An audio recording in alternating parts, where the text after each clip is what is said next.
Hello बच्चों, let's read this question. So this question is a statement based problem. All right, we have given the four options. आपको देखिए four options given हुए. Statement one पे देखिए क्या बोला है.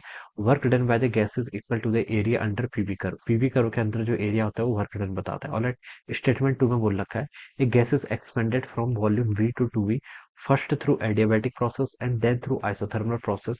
Work done in isothermal process is more if final stage, that is pressure and volume in both the cases is same. ठीक है, तो चलिए इस क्वेश्चन का की कॉन्सेप्ट आप क्या लिख सकते हैं.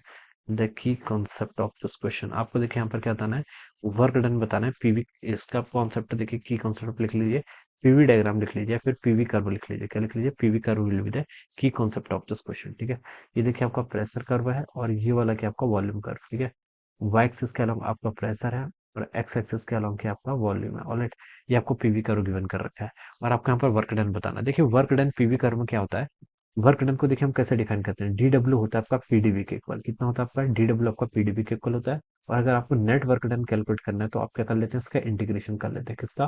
पीडीवी का. ठीक है, तो देखिए ये आपका कर्व है, ये आपको मान लीजिए इस तरीके से कर्व आपको गिवन कर रखा है, पीवी कर्व है. अगर आपको यहाँ पर वर्क डन फाइंड आउट करना है तो आप क्या करेंगे, देखिए इसको आप इंटीग्रेट करेंगे. क्या करेंगे आप? इसको यहाँ पर इंटीग्रेट करेंगे. आप देखिए ऐसे इंटीग्रेशन कैसे परफॉर्म करते हैं. यहाँ पर एक छोटा सा हम एक एलिमेंट लेते हैं. क्या लेते हैं? एक छोटा सा एलिमेंट लेते हैं जिसकी जो थिकनेस होगी वो कितनी होगी. देखिए वॉल्यूम वाले कर्व में है, एक्सेस में है, तो ये आपकी डीवी के इक्वल होती है. फिर आप इसको इंटीग्रेट कर लेते हैं. कहाँ से? मान लीजिए ये आपकी वी वन है इनिशियल वॉल्यूम और फाइनल यानी कि वी टू है. तो आप यहाँ से यहाँ तक क्या कर लेते हैं, उसको इंटीग्रेट कर लेते हैं. तो ये जो पूरा एरिया आता है, this area under the PV curve, ये क्या देता है आपको? वर्क डन के इक्वल होता है. ये किसके इक्वल होता है? आपको वर्क डन के इक्वल होता है. ठीक है, तो यहाँ पर देखिए वही किया हमने, पीडीवी वो हमने क्या कर लिया, इंटीग्रेट कर लिया. तो जो इंटीग्रेशन होता है वो क्या देता है आपको? Area under the curve. और उससे हम क्या निकाल सकते हैं, यहाँ पर वर्क डन कैलकुलेट कर सकते हैं. ठीक है, अब ये आपका आ जाता है. तो देखिए स्टेटमेंट वन में बोल रखा है work done by the gases equal to the area under PV curve. तो हम बता सकते हैं कि वन स्टेटमेंट बिल्कुल करेक्ट है. सेकंड स्टेटमेंट में देखिए क्या बोला गया, ये gas is expanded from volume V to two V. देखिए क्वेश्चन में जो हमें गिवन कर रखा है, ये वाला आपका वी है इनिशियल वाला. दो टाइप के कर्व है, ये आपका ऊपर वाला मान लीजिए दिस इज अवर एडियाबैटिक, ये आपका एडियाबैटिक के करस्पॉन्डिंग है. और एक नीचे का वाला कर्व आपका इस तरीके से और दिया हुआ है. ये आपका देखिए क्या है आपका, ये आपका डायरेक्शन, ये एरो के रिप्रेजेंट कर रहा है डायरेक्शन. ये आपका आइसोथर्मल हवा, नीचे वाला क्या आपका? आइसोथर्मल. आइसोथर्मल का मतलब होता है टेम्परेचर कांस्टेंट और एडियाबैटिक का मतलब होता है कि कोई भी हीट आपके सिस्टम पर एंट्री या फिर एग्जिट नहीं कर रही है. ठीक है, gas is expanded from volume V2 to V, first through adiabatic process, then through isothermal process. Work done in isothermal process is more if final stage, that is pressure in both the cases more. ठीक है, अब देखिए work done किस case में ज्यादा होगा, जिसके में आपका एरिया अंडर द वर्क, जिसके अंडर में क्या होगा आपका area under this PV curve ज्यादा होगा, उसके करस्पॉन्डिंग हम बता सकते हैं वर्क डन क्या होगा, ज्यादा होगा. तो यहाँ पर देखिए आपका नीचे वाला आइसोथर्मल है. आइसोथर्मल वाले केस में देखिए आपका इतना एरिया अंडर द कर्व आ रहा है. तो ये आपका वर्क डन होगा, this is a work done. इसका हम एरिया कैलकुलेट कर लेंगे.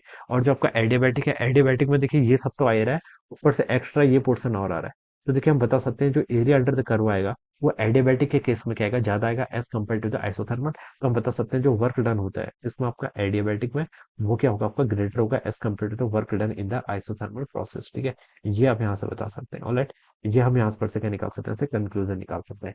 तो वर्क डन एडियाबैटिक में ज्यादा होगा. लेकिन यहाँ पर क्या बोल रखा है, देखिए दोनों में देखिए उसने बोल रखा है कि वॉल्यूम सेम है. कहाँ से? वी से लेकर टू वी तक. वी वन आपका वी है, ये आपका वी वन मान लीजिए वी के इक्वल है, और वी टू कितना दे रखा है आपने? टू वी दे रखा है. ग्राफ देखिए जो आपको फिगर में गिवन है उसमें एक करेक्टनेस हो गया हुआ है.